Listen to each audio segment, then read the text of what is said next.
Hello and welcome to Traditional Painting the Digital Way. This is where I use digital painting apps to teach traditional painting techniques.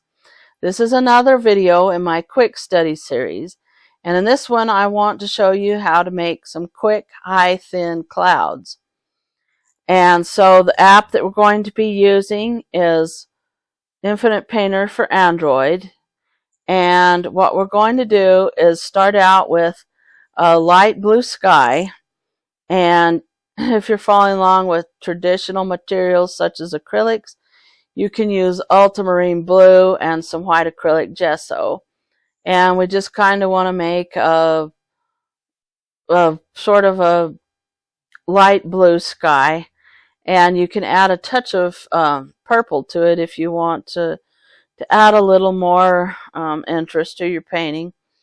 But here I'm just using one of the Infinite Painter's paint brushes to sort of, the filbert brush works really well for me to make the sky, and I like to do that instead of hitting the paint bucket because it gives it sort of a look of brush strokes. So I like to use the paintbrush categories to go ahead and make the sky, and then just kind of blend it in with the brush, the blending set on the brush categories as well too, filbert or old oil, just something that kind of gives you a look of paint brushes. And so here I'm making crisscross strokes and sort of X-shaped strokes, and that just sort of smooths it out better. If you're following along traditionally, that will make sort of a smoother sky.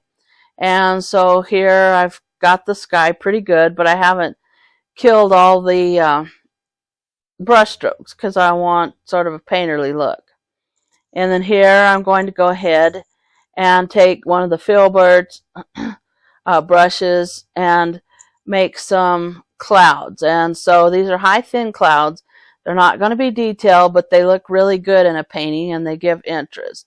And so you don't want pure white, you want kind of an off-white color, sort of white mixed with cadmium orange if you're following along traditionally with acrylics. And you just want thin, wispy strokes on your canvas. You don't want straight lines, you don't want hard edges. Just smudge these edges out and just make them in kind of a Z-shaped pattern, because the clouds usually will interconnect. You want to go ahead and not just make straight lines. You want them to be sort of zigzag and make sure that they connect with each other, because it just looks better and doesn't leave gaps in your painting for your skies. And so here I'm just smearing out the edges and making sure that they're thin and wispy on the edges. And then here, there you have it. That's thin clouds, and this is a really quick way to make a nice, interesting sky without doing a whole lot of detail work. So thanks everybody for watching. Thank you so much for your support. If you have any questions, just leave them in the comments down below.